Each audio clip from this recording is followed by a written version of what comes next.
Salut tout le monde! Aujourd'hui je fais l'unboxing donc de la Scroller Box de octobre. Celle-ci a eu en fait un petit peu de retard, ils ont eu du retard au niveau de l'envoi des box et ils ont, donc j'ai reçu je crois il y a quelques jours, on est début novembre là quand je vous filme cette vidéo. Et ils nous ont promis que qu'on allait voir que justement l'intérieur de la box allait quand même, comment dire, que l'attente n'aura pas été vaine, on va dire ça comme ça. Voilà, bah écoutez, je vous propose qu'on ouvre ça tout de suite.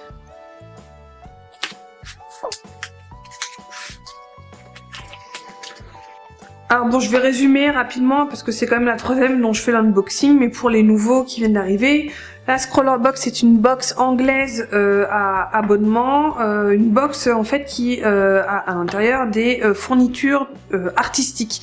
Donc tout ce qui est peinture, crayon, stylo, feutre, enfin vraiment tout ce qui concerne vraiment tout ce qui est artistique. Moi c'est la troisième que je reçois, elles ont toutes pour l'instant eu quelque chose de très différent. Et moi c'est un truc qui me plaît pas mal. De toute façon je vous laisserai tout dans la barre d'infos. Si ça vous intéresse vous pouvez aller voir directement sur leur site, c'est plutôt pas mal fait. Et au niveau du prix, je crois que c'est 15 livres et on rajoute à ça 5 livres de livraison, donc ça fait 20 livres. Je crois que ça fait quelque chose comme 23 ou 24 € en tout, donc par mois. Voilà, on va ouvrir ça tous ensemble et voilà ce qu'il y a à l'intérieur. Il y a plein de trucs. Et comme d'habitude, vous avez ici en fait un dessin de quelqu'un qui participe à Scroller Box du moins. Là c'est une artiste, Marie Nilsson, qui habite en Suède, qui fait des trucs plutôt sympas. C'est très joli. Là on a des feuilles qui je pense seront iront avec ce qu'il y a à l'intérieur du reste. Il y a 3 feuilles qui sont un peu Bristol avec un format je dirais A5. Et voyons voir ce qu'il y a à l'intérieur de ça. Ouh, qu'est-ce que c'est que tout ça? Alors, comme d'habitude, le petit autocollant, voilà.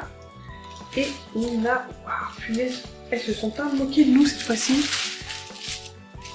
Alors, on a des marqueurs de la marque Spectrum Noir, il y en a 6.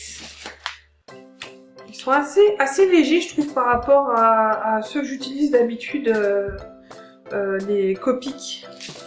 Mais là, vous avez donc 6 couleurs. Je vais vous montrer un petit peu les couleurs qu'il y a, qui sont plutôt jolies. Et donc, vous avez une pointe assez... vous appelez ça une pointe en belette, quoi. Et vous avez, je pense, un côté biseauté, voilà, comme d'habitude. Un côté biseauté. On a ici un pigment liner de chez Staedtler en 0.05. Ça c'est un... Oh, c'est plutôt cool, ça pourra aussi me servir pour mon bullet journal. On a un crayon 2H de Staedtler, donc c'est un crayon qui est assez light, donc ça va être utilisé avec parcimonie. Ça on a... Alors ça c'est quoi ça le truc? Oh, oh c'est marrant ça. Alors ça, c'est un pinceau gomme. Je savais même pas que ça existait. Vous avez en fait cette embouleur, c'est de la gomme. Et là vous avez une petite balayette pour enlever les morceaux. Alors, je vais tester un truc. On va tester sur un... Par exemple, voilà. Et ça, est-ce que ça gomme? Non. On peut appuyer quand même un petit peu là. Mais ça gomme, c'est fou ça. Et ensuite vous... Bon, je suis pas sûre de la qualité vraiment de la gomme, mais c'est assez marrant. Je savais pas du tout que ça existait ce truc. Et on a ici un brushable de chez Zig. Et je pense que c'est avec une pointe en feutre. Et ici on a une pointe, il y a 2 pointes de feutre en fait. c'est la première fois que j'en ai un. Ça c'est aussi cool pour le bullet journal. Qu'est-ce qu'il raconte? The marker was a clever concept. One hand lays down a fully pigmented color, while the other applies... d'accord. Ah, c'est chouette ça. En fait, je vous explique. Donc vous avez deux embouts. Et il y a un embout qui a donc la couleur la couleur plaie, si vous voulez. Et l'autre côté n'a que 50% de la couleur, donc qui est beaucoup plus clair. Et ça vous permet de faire des effets de calligraphie, donc avec un côté qui est un petit peu plus foncé et l'autre qui est plus clair. Oh, ça va être bon ça. C'est Pigment Ink, c'est waterproof. Je connaissais pas du tout et je pense que je vais bien m'amuser. Et alors du coup, on va voir, je vais vous montrer un petit peu ce que ça donne. Si par exemple je fais ça.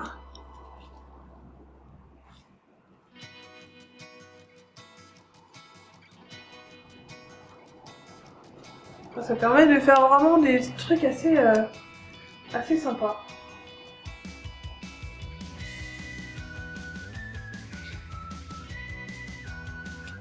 Ah, c'est fun. Et alors, je vais vous montrer un petit peu les spectrums noirs. Alors, donc on a un rose. Ça, c'est quoi? On a une couleur peau. On a une couleur verte, vert pomme. Les couleurs sont vachement bien choisies, je trouve. Là, on a un joli fuchsia. Plus marqué. Alors, le fuchsia, c'est pas du tout la couleur qui est annoncée. C'est assez étrange. Alors. Je sais pas si vous vous remarquez bien, mais en fait vous avez un petit dessin pour savoir de quel côté est quoi. Là vous avez le côté biseauté et là vous avez un petit dessin avec le côté pointu. Alors là non, c'est du marron. C'est bien du marron, donc qui est plus foncé que ce qui est montré là. Et là on a un bleu normalement, donc pas de sens, voilà. Là on a un bleu. Un bleu qui est déjà plus près de la couleur qui est ici. Et ben ma foi, ça va être bien ça. Je vais pouvoir tester tout ça. Donc là, comme d'habitude, je vais enchaîner avec le dessin que je vais faire avec ce qu'il y a ici dans cette scroller box. En tout cas, voilà l'intérieur de la scroller box. Franchement, ils se sont pas foutus de notre gueule. Et en plus, il y a plein de marqueurs, ça c'est super cool. C'est dommage que Linktober se soit terminé il y a quelques jours.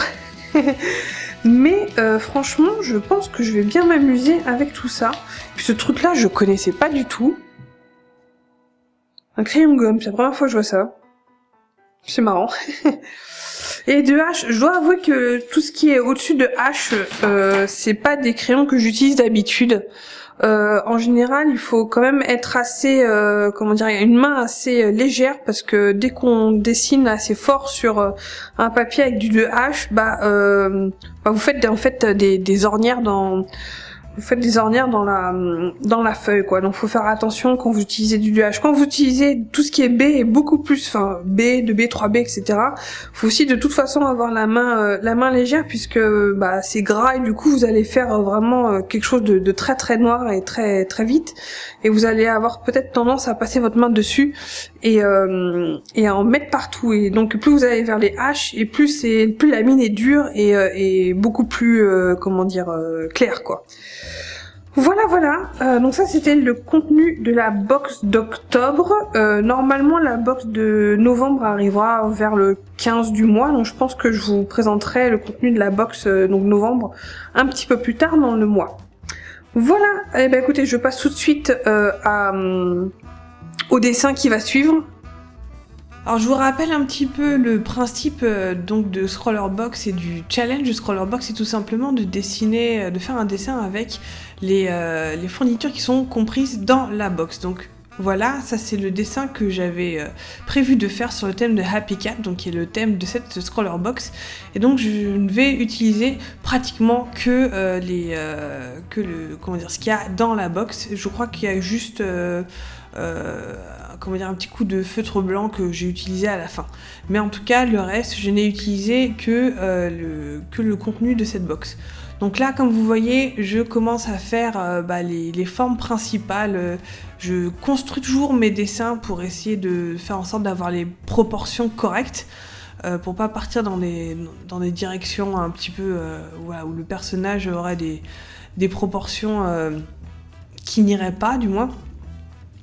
Et comme vous voyez, donc c'est le 2H que j'utilise, donc c'est le Staedtler qui était dans la box, et avec ce genre de crayon là, il vaut mieux avoir la main très très légère. De toute façon, même avec les crayons B, 2B et plus, il vaut mieux avoir, quand on dessine, un conseil, avoir la main très légère, puisque ensuite si on a besoin de gommer, il n'y a rien de pire qu'un papier qui a marqué, vous voyez quand vous écrivez un petit peu trop vaillamment, vous laissez des traces carrément dans le papier, et ça c'est ce qu'on ne veut pas. Donc je fais un maximum en fait de détails que je vais ensuite pouvoir repasser avec le Staedtler, avec le fine liner, pardon. Mais pour l'instant, donc comme je vous disais, je dessine carrément le croquis assez détaillé quand même pour pouvoir repasser par-dessus après. Alors le dessin en tant que tel, je le reprends, je l'ai repris donc, du croquis que vous avez vu sur mon sketchbook. Il a légèrement changé avec quelques détails qui font que c'est très très légèrement différent. Là par exemple, la queue que j'ai fait au chat, je la trouvais beaucoup trop grande, donc je crois que je l'ai effacée par la suite. Mais en gros, voilà, c'est là où j'efface ce truc. Alors, je voulais parler plus précisément de ce crayon gomme. J'aurais aimé que la pointe gomme soit un tout petit peu plus molle, parce que je la trouve un petit peu trop dure pour gommer. Vous voyez, les gommes sont en général un petit peu un petit peu molles, quoi. Et ça évite justement que ça gratte sur le papier. J'ai trouvé que ça grattait sur le papier, c'est pas hyper agréable, quoi. Donc je fais les boots de mon personnage, je finis tous les petits détails des cheveux, etc. Et ensuite je vais passer à l'ancrage.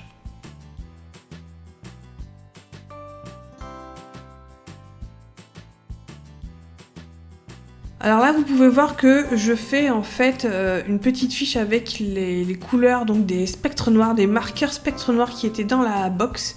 Et je préfère faire ça tout simplement parce que je crois que vous avez montré pendant l'unboxing, c'est que les couleurs qui sont marquées sur les feutres ne correspondent pas du tout à la réalité. Donc j'ai préféré faire un petit swatch de chacune des couleurs pour me rendre compte un petit peu de ce que c'était exactement et ne pas me fier en fait à la couleur qu'il y a sur le marqueur, quoi.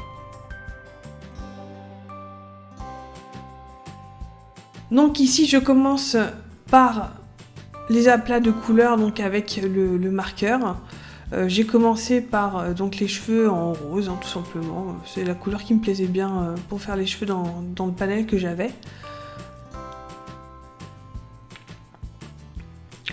Les couleurs sont assez vibrantes. Par contre, contrairement par exemple, je trouve aux Copics, les Copics on peut donner des nuances assez sympa, et on peut vraiment travailler les couleurs et faire en sorte qu'ils soient de plus en plus foncés, et du coup faire des nuances qui sont assez intéressantes. J'ai trouvé qu'avec justement avec les spectrums noirs, c'est pas tout à fait ça.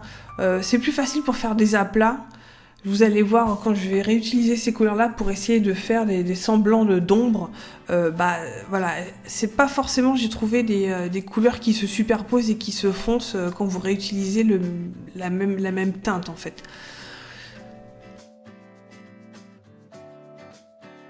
Et les pointes belette et la pointe biseau, c'est assez particulier à prendre en main, je dois dire. Moi, je suis un petit peu plus habituée justement aux pointes des Copics, donc la pointe pinceau qui n'existe pas sur sur ces feutres-là. Donc on a quelque chose qui est finalement très, très marqué avec ces marqueurs-là. On peut pas faire forcément dans les dégradés ou ce genre de choses. C'est pas prévu pour, j'ai l'impression.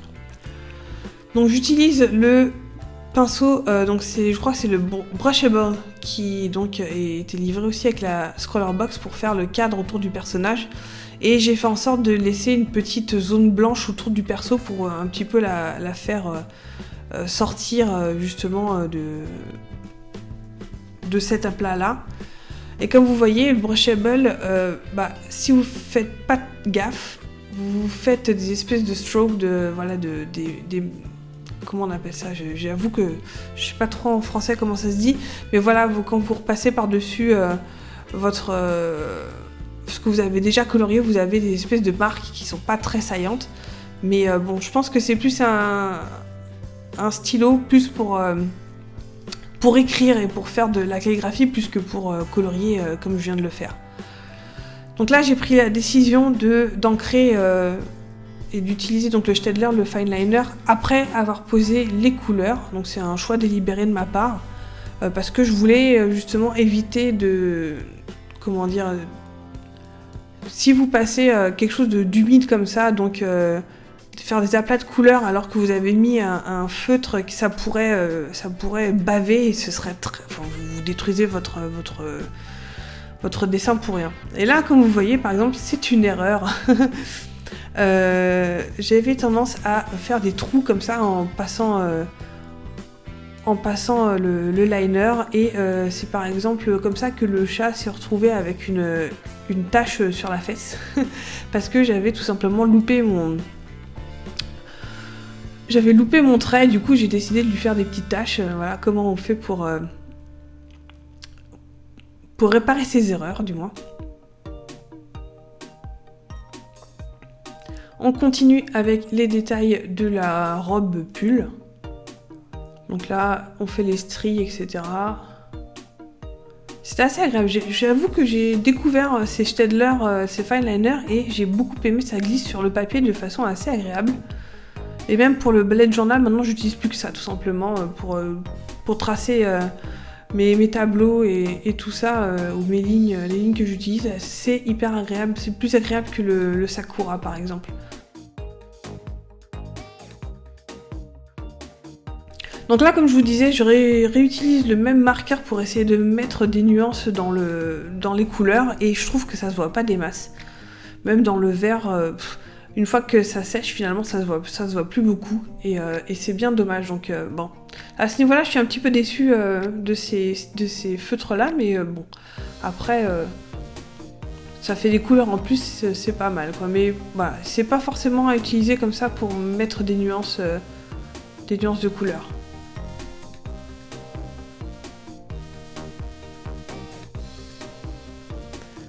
Alors là, j'ai utilisé donc mes crayons, mes stylos blancs, pardon, et je me suis rendu compte que ça marchait pas du tout sur le Brushable. Vous allez voir, j'ai dû utiliser mes Posca pour essayer de faire cette petite zone blanche que j'aurais peut-être dû faire carrément dès que j'ai posé ma couleur avec le Brushable, mais bon, voilà, je me suis dit que j'allais faire ça après, évidemment. Donc je fais juste la petite bulle dans laquelle je vais mettre le cœur, et ça a duré un petit peu longtemps pour le faire sécher, parce que mine de rien, voilà, vous avez le petit fondu. J'ai bien dû attendre une petite demi-heure pour que ça finisse de sécher. Voilà, je vous laisse, et puis j'espère que ça vous aura plu, je vous dis à la prochaine. Ciao!